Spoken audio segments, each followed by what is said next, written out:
I've always had a weird group of friends. They all went into manly careers like logging, oil rig work, construction. I'm the black sheep of our little group of high school buddies. I went into IT.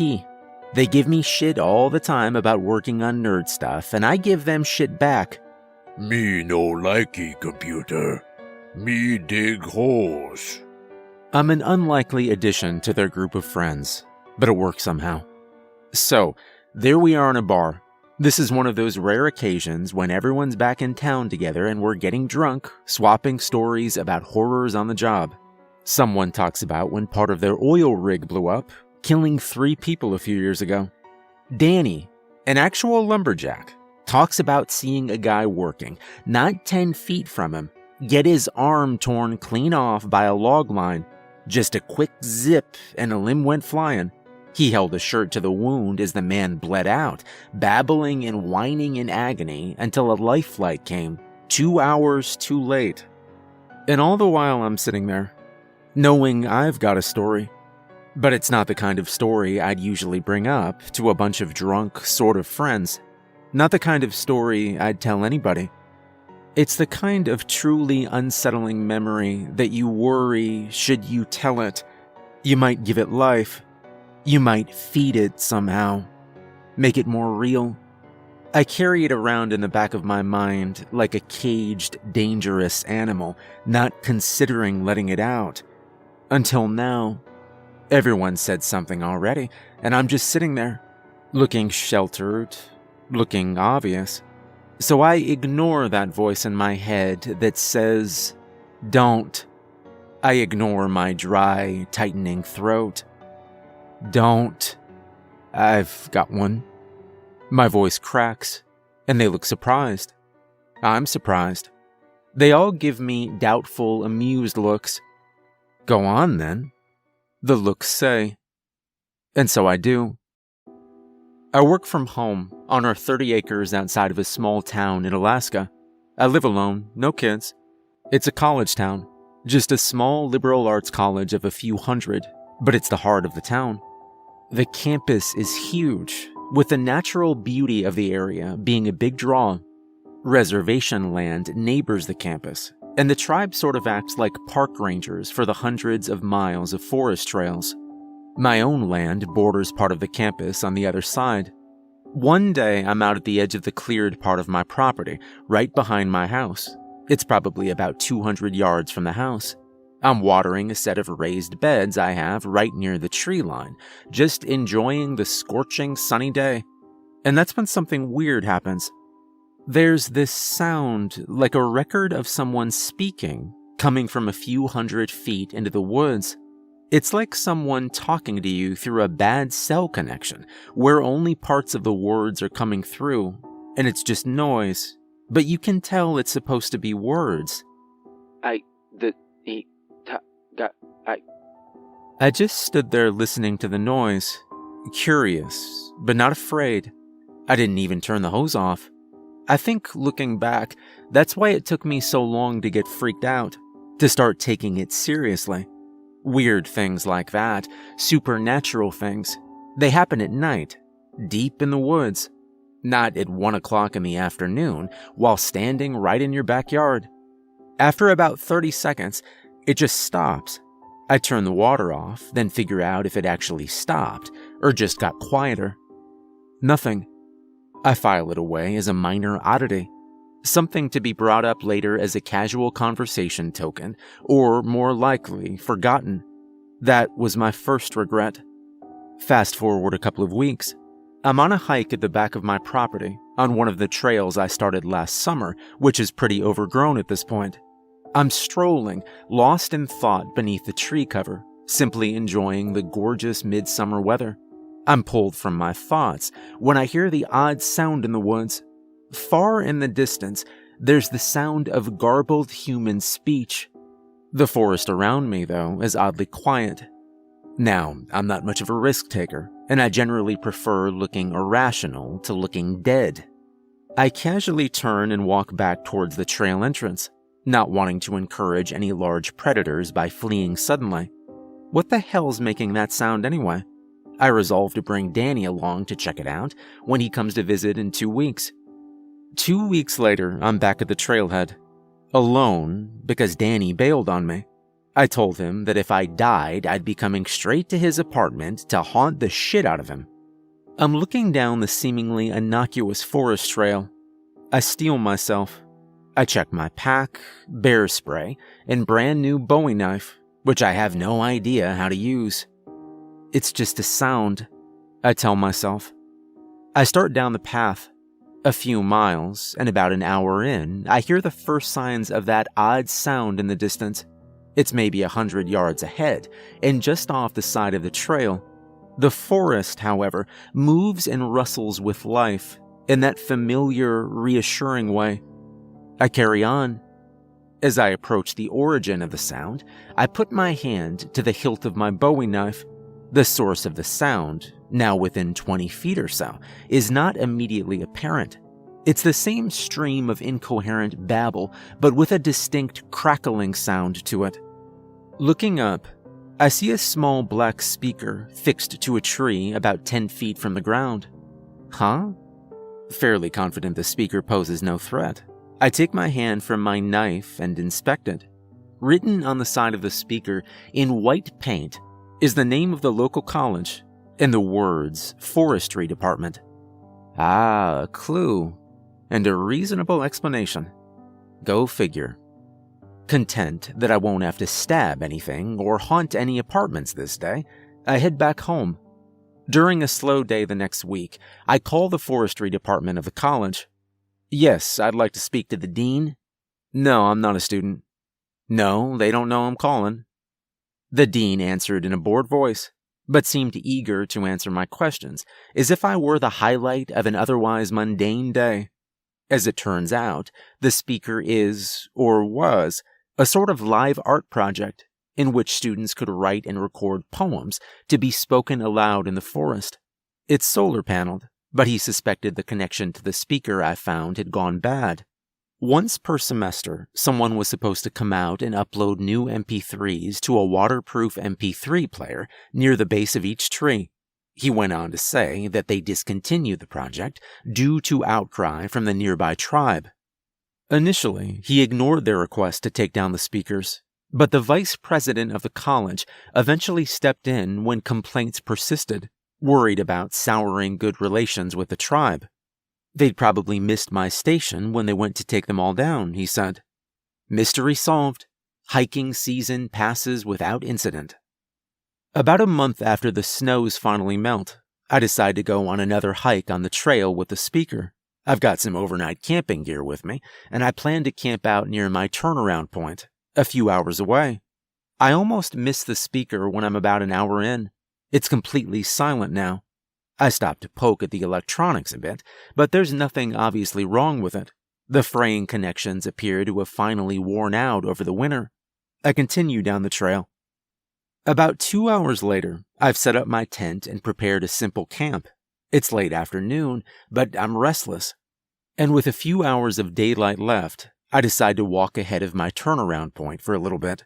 I pick a little offshoot trail that leads upward, perhaps with the promise of a nice view. Just a few minutes into the walk, my mind is drifting. I'm just soaking up the late afternoon sun and basking in the first good weather of the season. I've picked the perfect time to explore. Damn, this is nice, I think to myself. And a moment later, I hear that familiar, unsettling sound of speaking in the distance. I pause on the trail, my brain still registering the noise as something innocuous. This sound is a little different, and even so far away, I can tell that it's a higher quality than the first speaker. I get closer, and have to go a little off the trail to make out the words. It's definitely missing that crackly sound, so I can easily make out the words. It's the sound of a woman reading poems, just as the dean said. Less perturbed than I once was, I decide to sit on a rock near the speaker, pull out my water, and take a little break. I'm sitting there listening to the sounds of the forest and the voice reading the familiar poems. It still feels a little eerie, though, and after just a few minutes, I decide it's time to get going again. I toss my water bottle into my pack and stand to leave. And that's when I hear the other voice. Someone nearby is babbling these crazy nonsense words. I perk up, curious, but not yet afraid.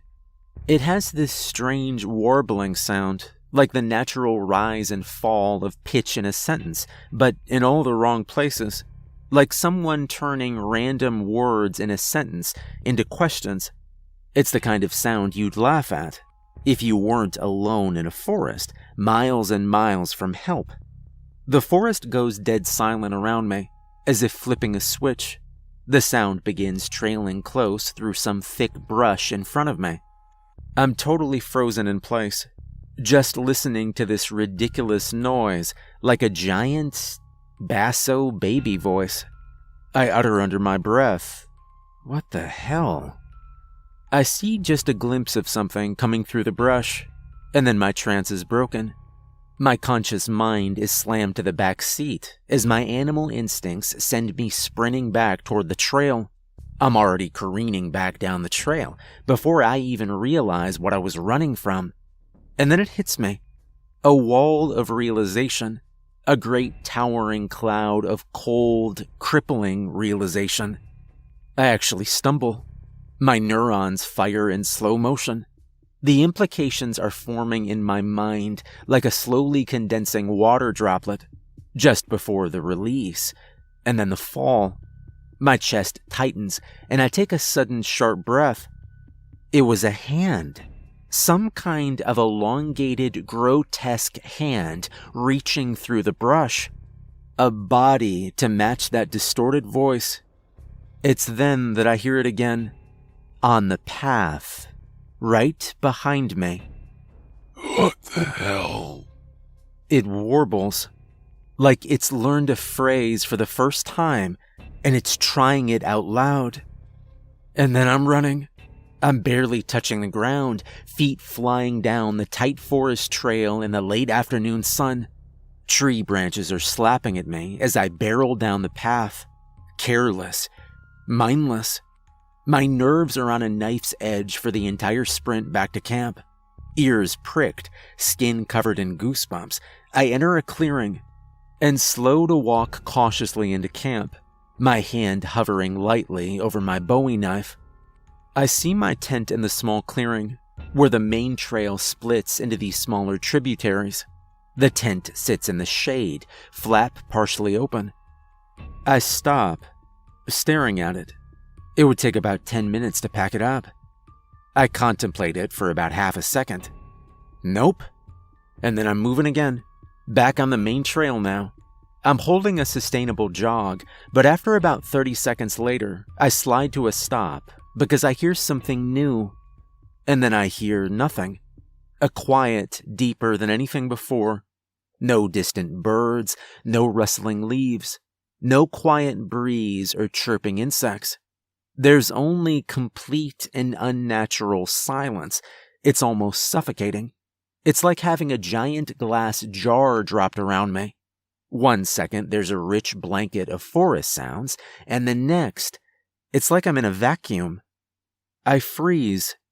I can feel my heart pounding out of my chest, but otherwise, I'm as silent and still as the forest around me. The air is hot, still, and dead on my sweaty skin. Like standing in a silent summer attic. An odd thought occurs to me. An intuition that I shouldn't move. People always get that feeling like they're being watched, but it isn't quite like that. It's not like being watched. It's like I'm being examined, and my gut's telling me to blend in, to do what the bugs and the birds and the trees are doing. Sit still and wait.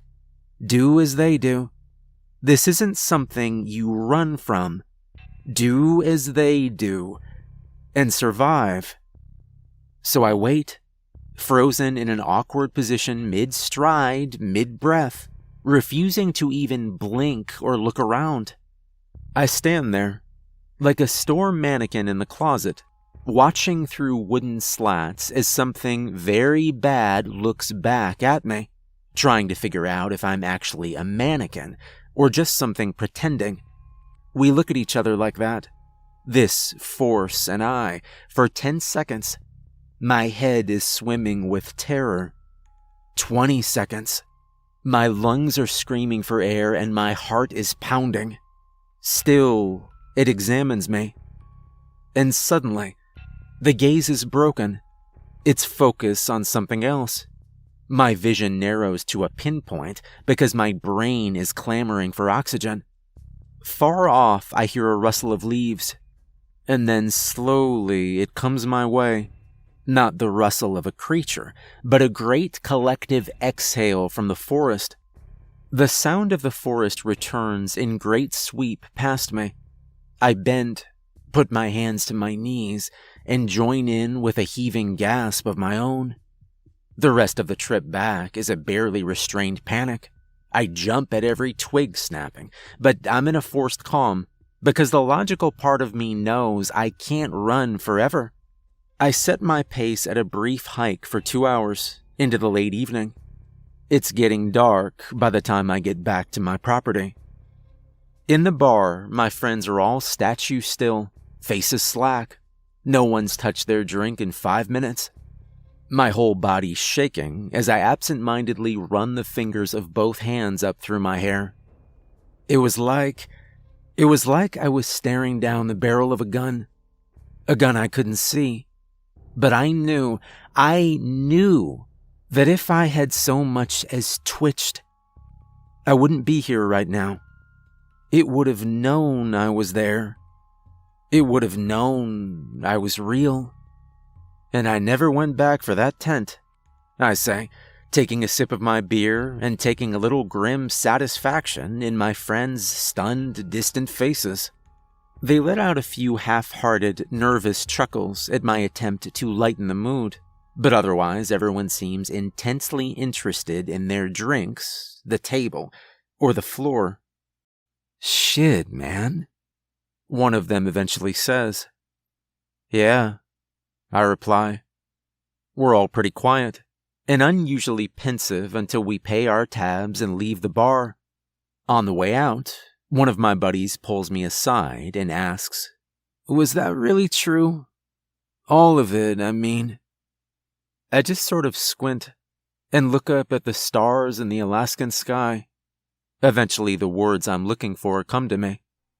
There's shit out there that no one can explain. Things that don't have names. And I think every now and then someone comes across one. The smart people, the lucky people like me, are the ones who get to tell their stories. He looks at me for a moment longer. Then, seemingly content with my answer, he nods and walks to his car. "Night," he says. Of course, I don't tell him there's more. I don't tell him it wasn't some ethereal, invisible force staring me down in the woods. It was a monster. A lanky, horrid, yet somehow human thing. It was in the shape of a man, but it was no man. God gave me 2 gifts that day. The first was sparing my life, and the other was keeping that creature in the periphery of my vision. I did tireless research after that incident in the forest. I found out about a missing homeless man and the dismembered corpse the cops found in the woods. Parts of a corpse, anyway. And I found out about something called the Akadixity. I think that's how you say it. A follow-up call to the dean from the nearby university got me that, and it got me a meeting with the grandson of the shaman who asked the university to take the speakers down. I met with him the very next day. I don't know how well I can explain it. I don't think of it the same way my grandfather does, Ida says. I follow up immediately. Try me. You know how everything that's alive today has some of the same DNA? Like, if you go back far enough, we all have a common ancestor. Even really different things like germs. Well, I think the Akadixity are in that family tree. I think they come from something else. He sort of trails off, perhaps expecting skepticism from me. 2 days ago, maybe. But he doesn't know that I have good reason not to be a skeptic. These things aren't a joke, you know. He tells me, fingers wrapped around a frappuccino. People at the college think my grandfather's crazy. They only listen to him because he's respected in the tribe. But even though they respect him, most of the tribe thinks he's crazy too. Do you think he's crazy? I ask him. About this? He looks grave, and the sudden seriousness from this man surprises me. No, he's not crazy. He's not crazy. Because I saw one. It was like 5 or 6 years ago. I was out in the woods on an ATV, just weaving through trees, and I was going too fast. I was stupid back then. I did a lot of stupid shit. Anyway, I'm in some pretty sparse woods, so it's easy to see far off, and I see this animal laying down in the distance. I turn my ATV to get closer, and I can tell it's a deer. As I'm pulling up to it, I cut the engine and just roll to a stop about 20 feet from the thing. I think it must be hurt or something, because its back legs aren't working, and it's pulling itself along by its front legs. Thinking I'll need to kill it, I go to pull out my knife. As soon as I reach down, this thing's head just snaps towards me. And I don't mean it heard a sound and sort of looked around, then saw me. It just immediately jerked its head right towards me. It didn't look right. It was like someone tried to make a deer, but didn't have all the right parts. It was all twisted and gangly, with these nasty, swollen eyes, just staring at me. And I got this feeling like it was trying to figure me out, trying to figure out what I was. And then a couple seconds later, it just turned and dragged itself away. Wow, I say, with real awe. I pushed my ATV as fast as it'd go back to the house, and that's when my grandfather told me about the Akadixite. He said they were bad spirits that spawn deep in the forest. They're attached to signs of life, noise, sight, stuff like that. And when they find something alive, they sort of copy it, but they disassemble it first. Once they've copied something, they try and find more of it to make a better copy. I don't really know why. It's just what he told me. Most of the time they're harmless, but every now and then one shows up in the shape of a deer, a dog, or something else. And then some men go out and take care of it. Huh? So what did they do about the one you saw? They went out to find a deer. A real deer. When they caught one, they brought it to the Akadixite. The only way to kill him is to make them copy something already dying. We sat in silence there for a moment, drinks forgotten. I saw one. What? He says, surprised. And I think I know why your grandfather wanted the speakers taken down. What he was afraid of. It happened. Wait, slow down. What are you talking about? There's a human Akadixite out there. A few hours later, we're standing at the trailhead behind my apartment. It's turning into evening now, with only about an hour of real daylight left. There's a group of men nearby from Ida's tribe, talking to each other in hushed voices. Behind them are a dozen or so women and children, and some of the women are crying. Ida, what's going on? I ask in whispered tones, but he motions for me to wait as the circle of shaman breaks up. An older man in his early 60s, who I assume is Ida's grandfather, walks over to us at the entrance to the trail. He doesn't stop to talk to us, but just nods his head in our direction and continues past us down the trail. He has a wiry sort of strength to him, Despite his age, and the feathered garb and war paint on his body lent him an air of danger. I see an ornate stone dagger on his belt as he goes. Eventually, I speak. "When's he coming back?" And Ida just gives me this flat, mournful look. "He isn't coming back." And then I remember Ida's words. The only way to kill them is to make them copy something already dying.